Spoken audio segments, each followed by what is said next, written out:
এই সাহেব, এই বছর ভোট কারে দিবা ঠিক করছো? না এখনো ঠিক করি নাই, কারে দিমো কিছু জানি না। শোনো তাইলে, ভোটটা আমার নেতা তোবারক রহমান রে দিও। দিলে তোমার অনেক উপকার হইব। কি উপকার হবে ভাই? উপকার হইলো, আমার নেতা যদি ভোট করে সংসদে গিয়া আসন দখল করতারে, মানে প্রধানমন্ত্রী হইতারে, হেলে তোমাকে সবাই রে একটা করে ফ্যামিলি কার্ড করে দেব। যেই কার্ডের মাধ্যমে প্রতি মাসে তোমরা 8-9 হাজার টাকা করে ঘরে বসেই পাইবা, কোনো কাজ না করিয়া। বুঝছো? কি বলেন ভাই, তাহলে এই টাকা কি নেতার পকেট থেকে দেবো? আরে মিয়া না, নেতার পকেট তো দিব কমিদ্দা। নেতার পকেটে কি এত টাকা আছে? টাকা দিব হইলো সরকারি কোষাগার থেকে। সবাই রে এই টাকাটা দিব, বুঝছো? নেতার পকেট থেকে টাকা দিবে না, সরকারি কোকো সিগারেট থেকে শেষ করবো কা?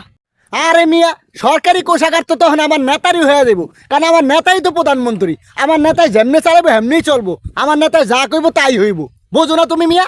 এই মিয়া, সরকারি টাকা শেষ করে তাই নেতার নাম করেন কা? আরে মিয়া, ওখান যদি নেতার নাম বিক্রি না করি, হেলে কি মাইনছে ওই নেতারে ভোট দিব? আর নেতা যদি ভোট না পায়, হেলে তো প্রধানমন্ত্রী হইতে পারবো না। হেল লেগে তো ওই সরকারি কোষাগারের টাকা খরচ করবো, ও নেতার নামে অ্যাডভার্টাইজ করিয়া নেতার পক্ষে ভোটগুলো আনতে আসি, বুঝছো? তার মানে তোমার নেতা দেশে ফকির বানানোর চেষ্টা করতে আছে? দৌড় মিয়া, তুমি বুঝতে আছো না?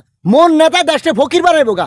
মন নেতা তো দেশে অনেক ধনী বানাইবো, অনেক উপরের লেভেলে নিয়ে যাবো। এ হেল লেগে তো নেতা সব প্রচেষ্টা করতে আছে, আর নেতায় ভোট পাওয়ার জন্য যা যা করার দরকার সব করতে আছে। মিয়া হনেন, বাউতাবাদি সারেন, এবার আমি করে জনগণের কেউ ভোট দিব না। আরে মিয়া, ভোট কি আর এমনি এমনি দিব? ভোট তো কৌশলে আমার নেতায় সব কাছায় নিয়ে যাবো, দেখো।